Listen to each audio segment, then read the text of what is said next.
Baon uli, baon. Mano-mano. Oh, lakas mo ba? Ay, paano? Hukay na nga, oh. Yan. Pinapalo, binihahabo. Oo. Okay, nagbasag sa truck na ikain, eh. Pagod na pagod. Lakas ng babae. Yay! Kulang na rin yan. Sige. Yung. Mas maganda yung nasa ilalim. Ang kuplay. Oo. Pagka naibuon niya, lagay na naman. Mara rin mga garne. Lahat na yan. Walang hiya. Tindihan putas na. Papakamatay eh. Ang ganda na eh. Yay! Bumaba nun. Mas maganda nga yan. Palo. Ayan, kaya ganito na ang kulay niya. Umaabot siya sa dapi. Ayan, no? Aabot na siya sa dapi. So, kailangan palakihin yung pinaka-deposit ng tubig niya. Aalwan nga yung malaki. Aalwan nga dito yung bahaw. Wala, bago pa yan. O, dahil po pala ilalay. Ano na siya, dapi na. Kulay, ano na. Nagkukulay, ano tawag yan, dilaw na.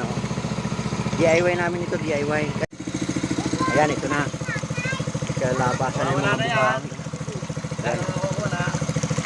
Nagkataon niya rito sa kuwan eh. Matigasan. Oo. Ito yung mga nalabas sa kanya. Parang dadakit ka pa rin. Alam mo kaya bumabaya. Siyempre nasa tubo. Siyempre lalambot niya. Kaya rin. Ganito yan, ganito yung nag-drilling. So kami na lang ang nag-drill kasi may mga binili kasi ako mga tools at saka yung motor. Yan siya, yan yung pinangalan namin. Mataw. Ganyan lang. At mapapara ka na. Ang dami na nakukuha, oh. Ganito lang pala yun.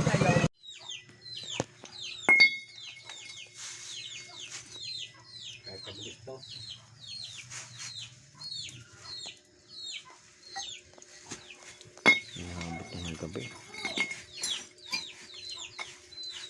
Testing muna sa kitchen. Tapos dito bukas na lang ito. Hindi na kaya. Hala, ay umikot. Sabi ko na nga ba eh. Illustrate. Ano illustrate? Itong hiwi po. Kaya, Gawa nga nito. mahina. Puro illustrate na. O kaya, ganyan nakalakas ngayon ang labas. Kasi nga nawala na yung bara. Ganyan nakalakas. Imumotor pa kasi ito. Anong water pump yung gasoline engine.